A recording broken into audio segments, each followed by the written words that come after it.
Hi, everybody.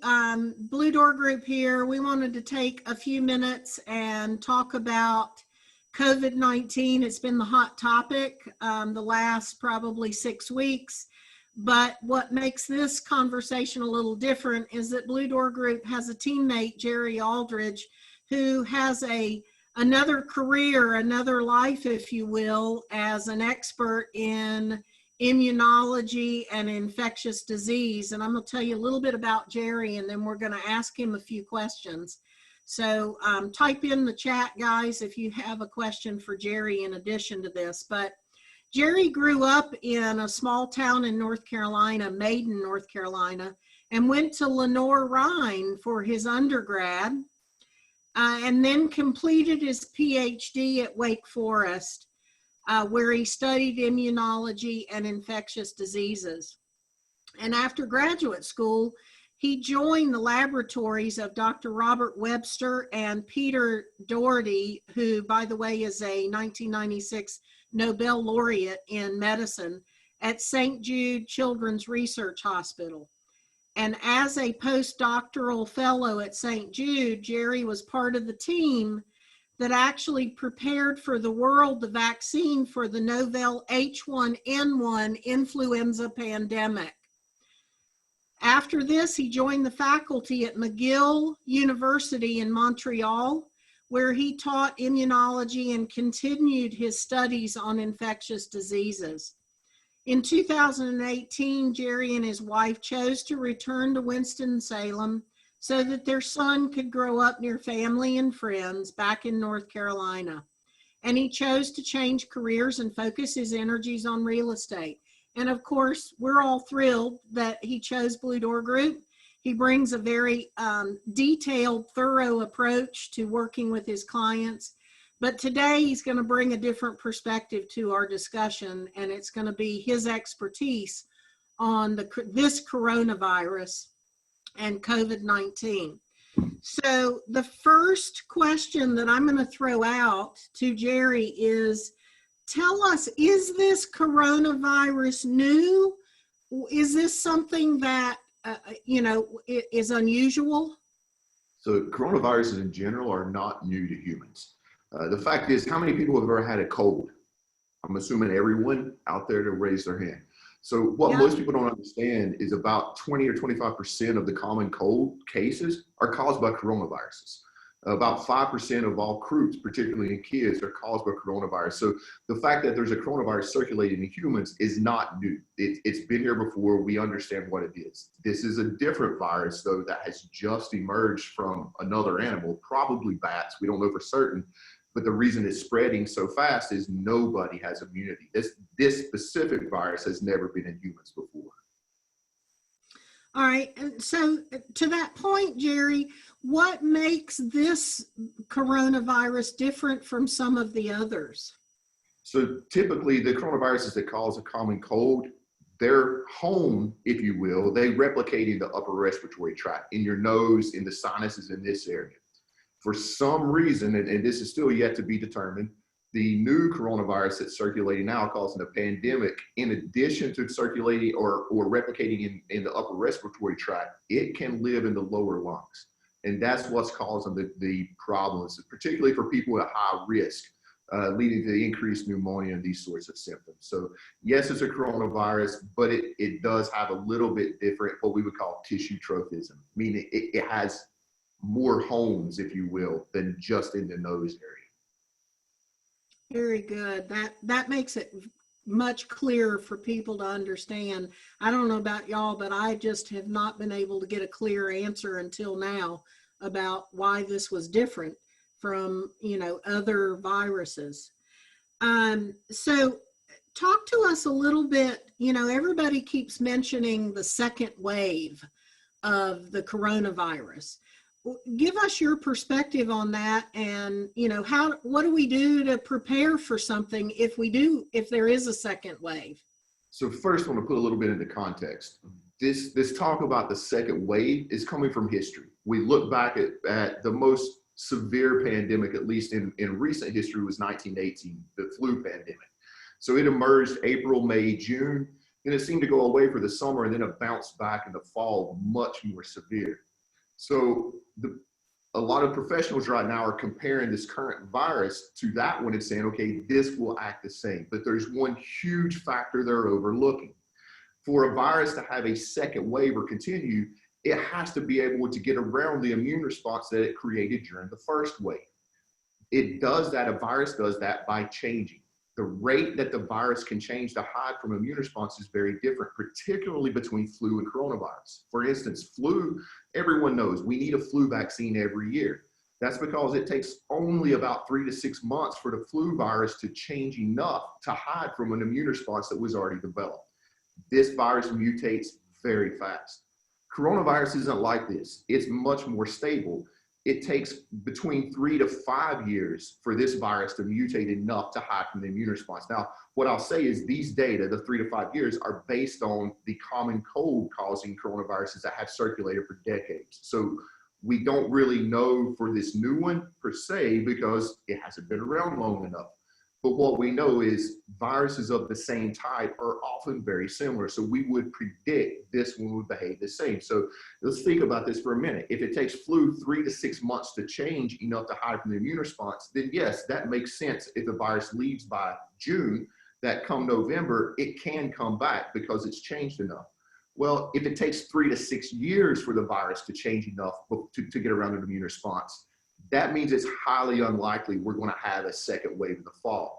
If it comes back in the fall, based on what we have seen, I would predict the only people that would be susceptible are those that didn't have it this time, which means it's not going to spread rapidly. What makes this virus spread so rapidly is the fact that no one has immunity. If half of the people are resistant to it, it's not going to spread the same. And we've had discussions about this the last 6 weeks at length. Jerry and I have that this probably people have been exposed to this for longer than what we've originally the last 6 weeks.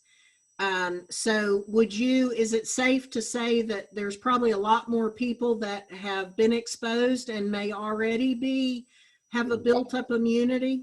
Well, so that's a two-part question. The first part, it's an absolute certainty that way more have been exposed than realized. The current data coming out are showing probably about 50% of the people that were infected were completely asymptomatic. So they didn't even know it. The other point that I would highlight is they're now doing tests, particularly in California, posthumously, so people that died in February or even back in January that had respiratory symptoms, and they weren't checked for the coronavirus then because no one really suspected it. Now they're testing them and realizing, hey, these people died from coronavirus. So if they were dying in January from coronavirus, people that had never been to China, that means community spread was going on as early as January. Way more people have been exposed. The thing to keep in mind is, again, coronaviruses typically cause very mild infection, particularly in adults, because you were exposed to it as a child. The second time you're infected, you're almost never going to be quite as sick because there's another part of your immune system besides the antibodies that will help protect. The first time you're exposed, you don't have that, but the second time you do. So my guess is well over 50% of the population will have been exposed to this virus by the time this first wave completes. That's a great answer. And I appreciate having a better understanding about it as we move into the fall and winter. Talk to us about the wearing mask thing, and is this our new normal? What do we need to be thinking about as far as masks? So what I would say is it should be the new normal for the short term, just until this first wave is gone. And the recent data, so a publication came out just last week where they were testing the ability of someone who was sick to spread the virus if they're wearing a mask. So the first thing, I'll back up a bit. People need to understand the masks that you're wearing are not to protect you. It's to protect everyone else if you are sick with the virus but are not showing any symptoms. Because again, that's the problem. So many people are sick without having symptoms. They don't know it. They're going to the grocery store, they're coughing and sneezing. But here's the other important factor with this virus that is different from flu. there is strong evidence that suggests simply talking. Right now, I could be putting out aerosols that are carrying the virus. Now, would it affect someone 6 feet away? Probably not. But if I'm sitting at a business table across from someone talking to them, yes, I will probably spread them. Flu does not spread like that. So that makes it important then, even if you're not coughing, you need this mask on because the mask will block the virus from coming out. Recent studies showed that with wearing a simple cloth mask, it completely blocks the virus from getting out in the aerosols. Now that is not like flu. Even with these cloth masks, flu can still get out, but this virus doesn't seem to be doing that. The masks seem to be 100% effective at stopping the spread of the virus. So for this to be effective, everyone needs to wear the mask, because again, if I'm wearing the mask and 50 people in this room are wearing it and one person is not, that is sick, that person can still make all of us sick. But if everyone's wearing the mask, it's not going to be a problem. That's why I applaud the Winston-Salem mayor for recommending that everyone wear masks through June 1. That will allow us to get back out into public. We can go to the stores and we can feel safe if everyone is wearing a mask. I got that. And I do think that we can all continue to get back out there and live our lives. We just need to get through this initial period. This isn't a new norm forever. So my next question, Jerry, it deals with containment, because you and I talked yesterday about, why did this one evolve like it did in a short answer, when other breakouts like SARS and some of these others, why did this one evolve like it did? Well, so the first thing I would say is the original SARS back in 2002 and 3 from Hong Kong area, it was very similar to this one. This virus is not much different. What seems to be the case is there was a more rapid response then, and they contained it. It didn't get out. My prediction is, had it gotten out, it would have been the same back then as it is now. It's all about how quickly you respond. If the response is fast, you can hold it into one spot. If it gets out, you pop it on an airplane, then it's too late. It's not necessarily that this virus has mutated differently from others that we've seen in the past. It's just, it was able to slip out before we were able to contain it. And again, because nobody in the world had immunity to it, every single person that comes in contact is susceptible. One thing I'll point out with this virus, it seems like for every person infected, they infect 2 more people. And that's about as highly contagious as we've ever seen with respiratory viruses. Flu, for instance, is about 1 to 1 or even less. So this virus seems to be more contagious even than common flu. But again, that's early data suggesting this. Yeah. And that's the importance of wearing the masks. Absolutely. Because so many people are asymptomatic and don't know that they might, have it. Well, that's it. And that's the difference with flu as well, because you're not going to have flu and be asymptomatic. I can promise you. All of these comparisons that we hear folks saying, oh, well, this is just like flu. Well, it's not. The truth of the matter is flu is still a much stronger virus than this one. But this one, based on where it replicates, can cause severe problems in particularly those that are susceptible, the older people suffering from diabetes, for example, people with lung problems. So. Right. So our last question that came in from the group was, obviously life's got to go on and people need to be able to get back to work, and people want to list their houses, they want to buy houses. So what kind of simple advice would you give to people today that are ready to sell their house or buy a house? So first of all, I would encourage people to move forward. It's a perfect time to do it, as we all here know. Great interest rates, still a strong market. The fact is as long as you're taking the precautions, you can do this safely. Wear masks. If you're listing a home, as we do as Blue Door Group, provide with gloves, with booties for the people to come in and see the home. If you're still living in the home, maybe wait 30 minutes after they leave to let the air circulate back through so that no lingering virus would be in the air. But there are plenty of precautions that can be taken with this virus to allow life to go on as normal. Going to the stores, I mean, locally, I think we've all experienced, most of the stores are now doing things with distancing. You know, in grocery store lines, they're separating people out. This is perfect. Life can go on just like this. The big thing we need to avoid until it has completely passed are large groups of people that are together for extended periods of time. You know, a small group of people for 5 minutes is one thing because you're exposed to a small amount of virus. But if you're in a room with someone for 2 hours and there's one person sick that's talking a lot, like I am now, everyone in the room is exposed to a large amount of virus. Now it becomes a problem. So this simple exposure is not the problem. You know, as far as life going on as normal, I think it can be done. Where extra thought will be required would be, for instance, factories where people would be packed close together. So, but even then, with proper precautions, life can go on. And I think that the thing I heard too is you've said several times, as this passes, this is something that, you know, it will pass. Absolutely. And you know, the new normal, we may continue to exercise great hygiene, which probably everybody should have been doing a better job of anyway. And you know, we think about builders and new homes. Builders have required people wear booties in their houses forever because they just didn't want people tracking mud in.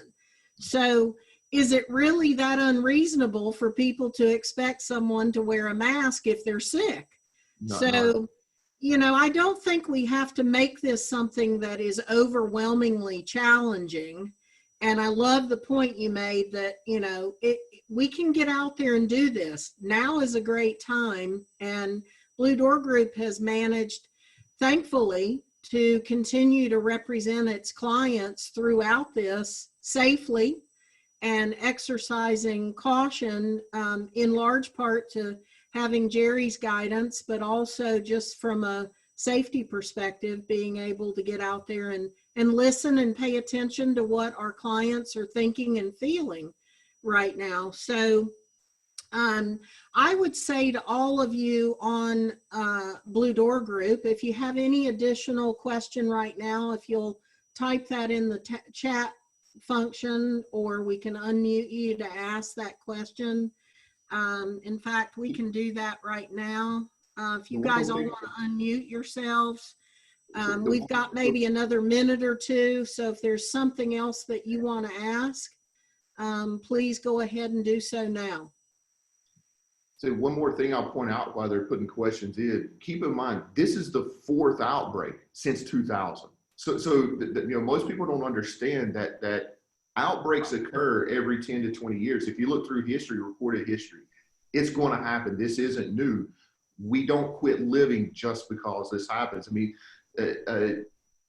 let's think, for instance, when you get in your car and you drive to work, you're at a risk there, particularly older cars. People would have accidents much more likely to die back in the 70s they are now. They didn't quit making cars. They improved the cars, better safety in the cars, better seat belts, airbags.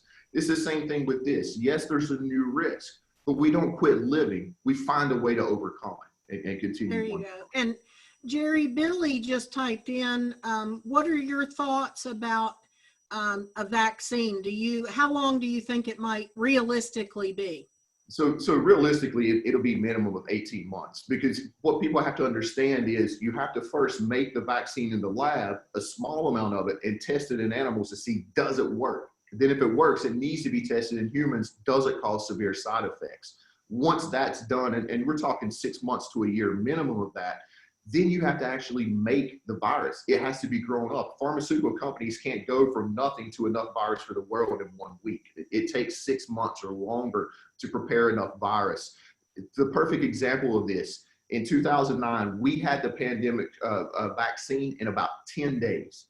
It was still 6 months before the vaccine was available for the public, because it takes that long to actually make it.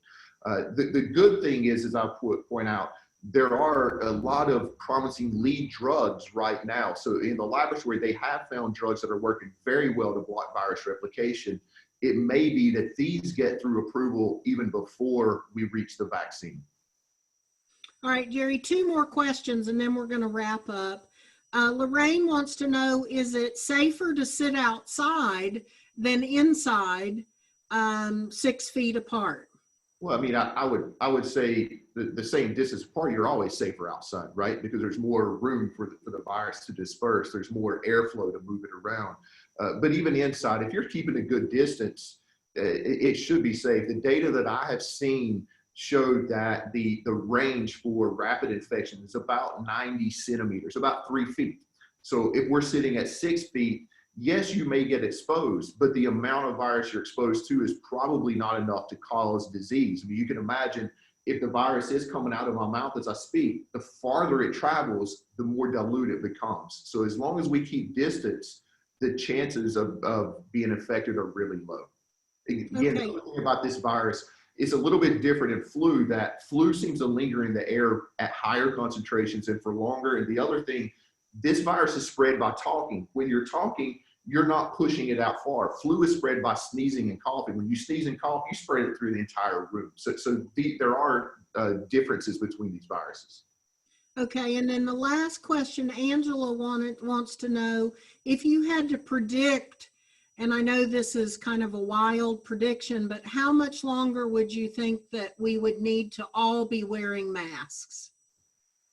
You know, I would say once everyone's talked about flattening this curve, right? When we see it coming down, that's when it's okay.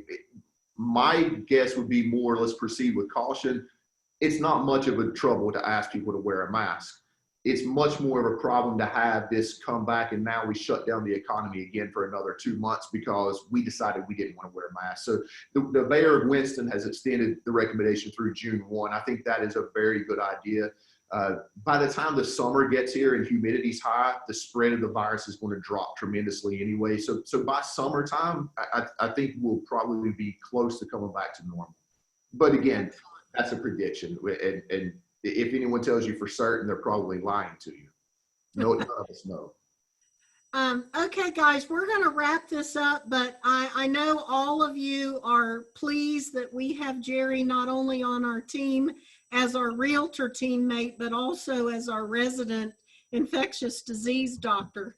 But anybody out there that's listening to this, if you have questions about anything real estate related, please give us a call. And we look forward to everyone getting out there and getting back to some normalcy. Thank you all.